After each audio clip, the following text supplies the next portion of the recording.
Assalamualaikum warahmatullahi wabarakatuh. Perkenalkan, nama saya Imelda Aprilia dari angkatan 2022 dengan NIM 2210 6112 20064. Nah, di sini saya akan menjelaskan tentang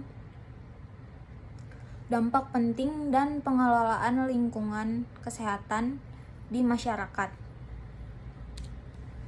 Dampak penting dengan pengelolaan lingkungan kesehatan masyarakat. Nah, di sini kita membahas dampak signifikan dari perubahan lingkungan terhadap kesehatan masyarakat serta strategi pengelolaannya. Urbanisasi, industrialisasi, dan perubahan iklim telah mencapai tantangan baru bagi kesehatan publik.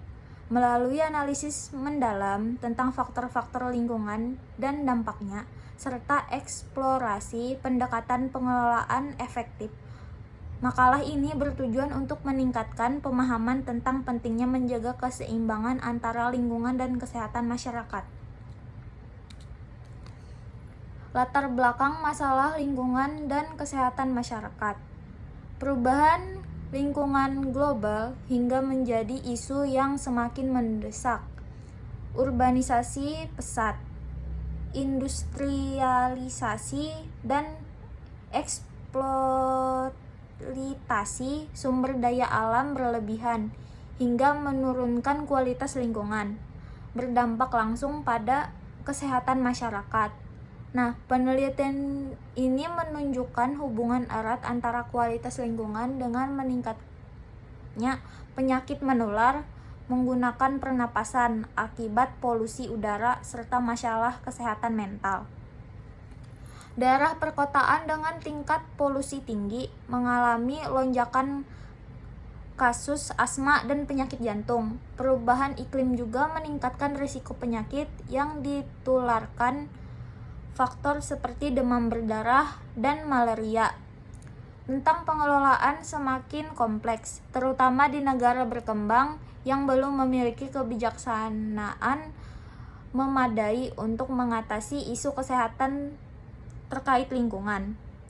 Nah, di sini ada 3, yaitu dampak urbanisasi, peningkatan polusi udara dan air, stres akibat padatnya penduduk. Terus di sini ada yang kedua adalah perubahan iklim, cuaca ekstrim, peningkatan penyakit vektor.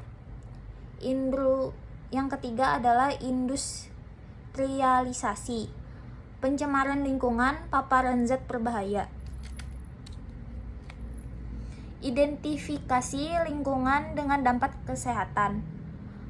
Berbagai faktor lingkungan berkontribusi terhadap permasalahan kesehatan masyarakat. Polusi udara dari emisi kendaraan dan industri meningkatkan resiko penyakit pernapasan dan kardiovaskular.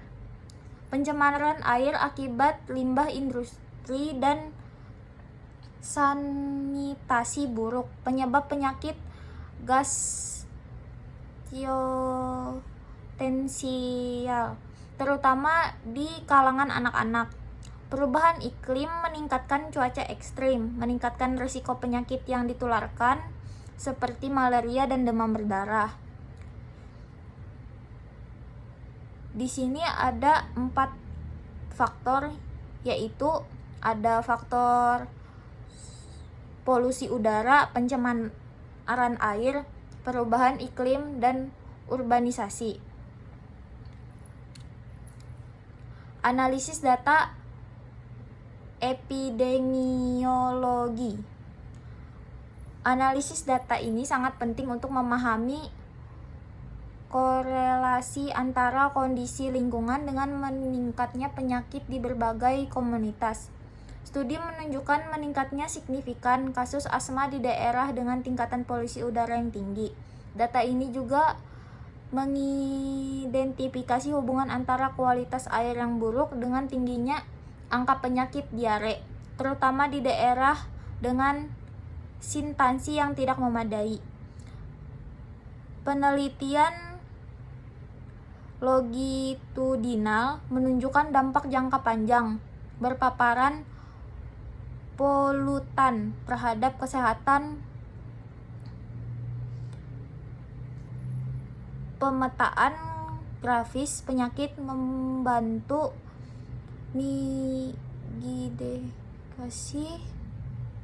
hotspot lingkungan menularkan intravis segera. Analisis ini menjadi dasar untuk meneruskan kebijakan kesehatan yang efektif dan tertargetkan. Langkah-langkah kebijakan dan program edukasi. Untuk mengatasi dampak lingkungan terhadap kesehatan masyarakat, diperlukan kebijaksanaan dengan program edukasi yang efektif. Pemerintah perlu menerapkan regulasi yang lebih ketat terhadap emisi industri dan kendaraan untuk mengurangi polusi udara.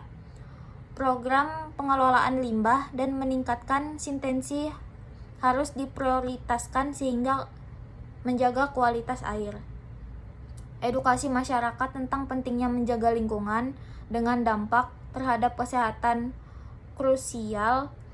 Kampanye berdasarkan publik, integrasi pendidikan lingkungan dalam kurikulum sekolah, dan penelitian komunitasi dalam meningkatkan partisipasi aktif masyarakat dalam menjaga lingkungan. Inisiatif seperti penghijauan kota dan promosi transportasi ramah lingkungan yang perlu didorong.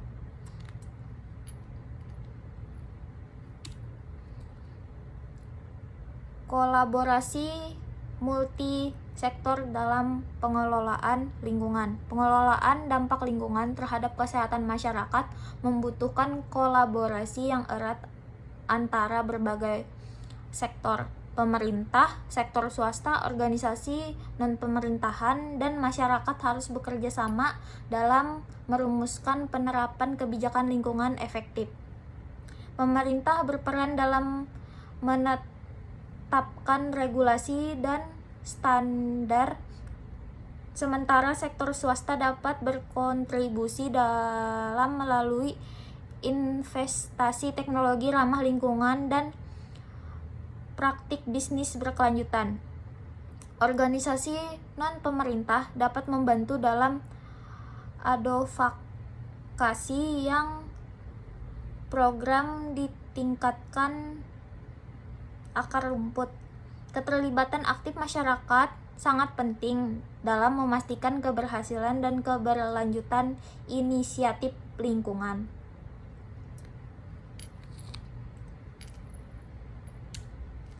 Strategi adaptasi terhadap perubahan iklim. Menghadapi dampak perubahan iklim terhadap kesehatan masyarakat, strategi adaptasi yang efektif sangat diperlukan. Pengembangan sistem peringatan dini untuk cuaca ekstrim dan bencana alam dalam membantu mengurangi risiko kesehatan. Peningkatan infrastruktur kesehatan terutama di daerah rentan penting untuk menangani lonjakan kasus penyakit terkait iklim. Sumber daya air dengan pangan perlu dilakukan untuk mengantisipasi perubahan pola cuaca. Program penghijauan kota dapat membantu mengurangi efek pulau panas perkotaan. Edukasi masyarakat tentang langkah-langkah adaptasi dan mitigasi perubahan iklim juga krusial. Kolaborasi internasional dalam penelitian dan pertukaran pengetahuan tentang adaptasi iklim harus ditingkatkan. Dalam hal ini mencakup 4 sektor, yaitu sistem peringatan dini, diversifikasi sumber daya, infrastruktur kesehatan, dan penghijauan kota. Kesimpulan dan rekomendasi. Dampak lingkungan terhadap kesehatan masyarakat merupakan tantangan kompleks yang memerlukan pendekatan holistik dan berkelanjutan. Pemahaman mendalam tentang hubungan antara faktor lingkungan dan kesehatan sangat penting dalam merumuskan kebijakan yang efektif, kolaborasi multisektor, investasi dalam infrastruktur ramah lingkungan, dan meningkatkan kesadaran masyarakat menjadi kunci mengatasi tantangan ini. Rekomendasi utama meliputi penguatan regulasi lingkungan, peningkatan investasi dalam penelitian dan pengembangan teknologi ramah lingkungan, implementasi program edukasi masyarakat, dan komprehensif. Dengan pengembangan strategi adaptasi perubahan iklim dan terintegrasi dengan pendekatan yang tepat, kita dapat menciptakan lingkungan yang lebih sehat dan meningkatkan kualitas hidup masyarakat secara keseluruhan. Nah, di sini ada 4 poin, yaitu regulasi kuat, edukasi masyarakat, investasi teknologi, dan adaptasi iklim. Mungkin sekian yang dapat saya sampaikan. Salah kurangnya saya memohon maaf. Saya ucapkan terima kasih. Wassalamualaikum warahmatullahi wabarakatuh.